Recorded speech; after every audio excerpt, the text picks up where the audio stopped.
In July of 2009, not only did we interview Mae Louise Miller, who was a former slave until the 1960s, but we uncovered a present-day plantation.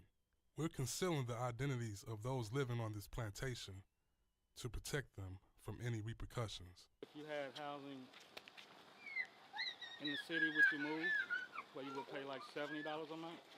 Well, as long as it's around where I stay at, yeah, I can do that. You know, we couldn't get them to say anything about the owners on camera, but they explained to us off camera exactly what was going on, and they said to us if we were able to get them off of the plantation, that they would give us the full story on camera. We asked the young lady, who we'll call Lauren, how long she had been living there. She told us that her family had been living there for generations. Oh, well, I'm 33. Practically about, I say a hell for that. I've been here about I say about 6-7 years recently stayed here before I have. But to gain access to the property, the crew had to pretend to be charity workers, delivering toys and clothing to the children. It was hard to get the adults to talk about the owner or landlord. Who owns all this land? So you may ask, why don't they just leave?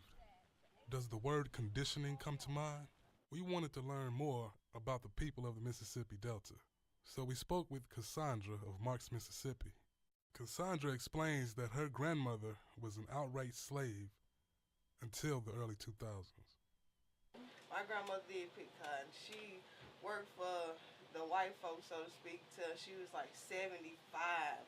She was bonded to them until they died. She was their slave, like bonded. So she still had to work for them till they died or till she died. What years is that you talking about? She was born in 1918. So she was bonded until she died? She was bonded until she died. She died in 2003. Cassandra lived in just a shell of a house. Once we were allowed inside one of the shacks they call home, it was like being inside an oven. The walls had black soot crawling all over them and in the sink.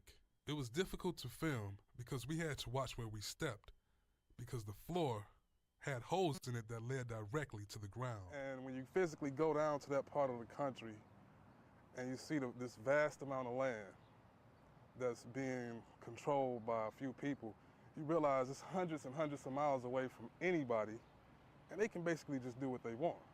It's like a good old boys club.